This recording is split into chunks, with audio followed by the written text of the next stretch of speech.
मेरे प्यारे बहनों भाई और मित्रों, कैसे हो आप। आज हम बात करने वाले हैं लूटीमॉक्स केटी आई ड्रॉप के बारे में, यानी इस आई ड्रॉप को कब, कैसे और क्यों नहीं डालना चाहिए। इस वीडियो में आप पूरी जानकारी जानने वाले हो।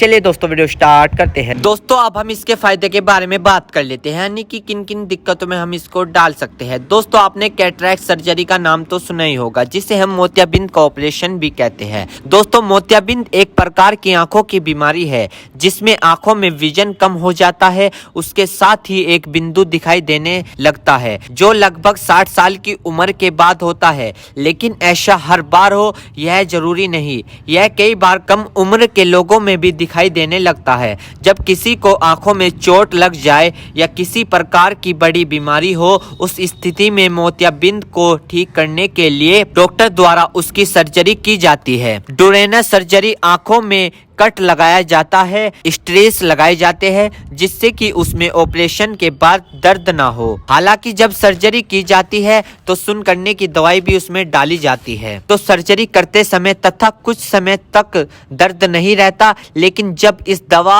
असर खत्म हो जाता है तो आंखों में तेज दर्द होना, सूजन आना, लालपन होना, कुछ इस तरह की अन्य प्रकार की समस्या होती है, और इसको ठीक करने के लिए ये ड्रॉप दी जाती है। यानी कि अगर आपको ये दिक्कत होती है तो इन सभी को ठीक करने के लिए ये आई ड्रॉप डॉक्टर द्वारा दी जाती है। साथ ही मोलुकुल ओडेमा नाम की बीमारी है, जो आंखों का पिछला एरिया है उसमें सूजन आ जाती है, जिसे डॉक्टर मोकुलर ओडेमा कहते हैं। और यह ज्यादातर मोतियाबिंद का ऑपरेशन डायबिटीज पेशेंट में किया जाता है। उसमें यह देखा जाता है, और इस स्थिति में मरीज का विजन भी जा सकता है। तो उसको रिस्क कम करने के लिए डायबिटीज पेशेंट तथा अन्य मरीज को यह दवा ऑपरेशन के बाद लगातार डालने के लिए भी दी जाती है। यदि आपको डॉक्टर यह आई ड्रॉप लगातार डालने के लिए दे रहा है और आप इसको डाल नहीं रहे हो, तो आपकी बीनाई भी जा सकती है, यानी कि आप अंधे भी हो सकते हो। तो जैसा डॉक्टर कहे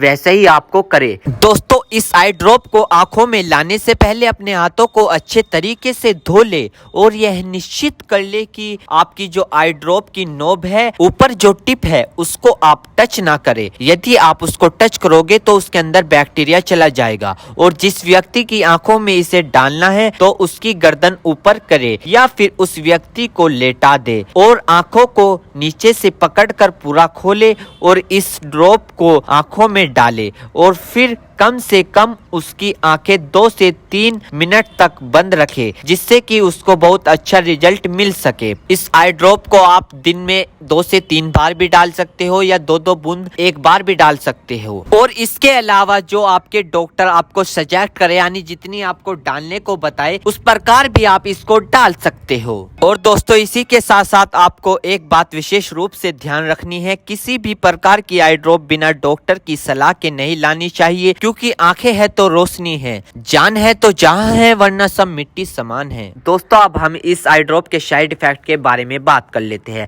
वैसे तो इसके कुछ खासकर साइड इफेक्ट नहीं है, फिर भी सामान्य तौर पर कुछ ऐसे साइड इफेक्ट देखने को मिल सकते हैं, जैसे कि आंखों में जलन आ सकती है, एकदम से सूखापन आ सकता है, चिपचिपी आपकी आंखें हो सकती है, सर दर्द हो सकता है, नोजिया हो सकती है, यानी कि नजला हो सकता है, लाइट की सेंसिटिविटी होना, यानी कि जब आप लाइट के सामने जाओगे तो आपकी आंखों पर जोर पड़ सकता है, आंखों में बार बार पानी आ सकता है। तो दोस्तों, ये कुछ इसके साइड इफेक्ट है। वैसे ये साइड इफेक्ट सभी को देखने को नहीं मिलते, कुछ कुछ लोगों में देखने को मिलते हैं। यदि आप इस आई ड्रॉप का यूज कर चुके हैं और आपको साइड इफेक्ट दिखा है तो घबराए नहीं, तुरंत इस आई ड्रॉप को डालना बंद कर दे और अपने डॉक्टर से संपर्क करें। उम्मीद करता हूँ दोस्तों अब आप समझ गए होंगे। तो दोस्तों, ये थी लूटीमॉक्स केटी आई ड्रॉप की फुल इन्फॉर्मेशन, फुल जानकारी। दोस्तों, अगर आप हमारे चैनल पर नए हो तो चैनल को सब्सक्राइब करें, इस वीडियो को ज्यादा से ज्यादा शेयर करें। Thank you.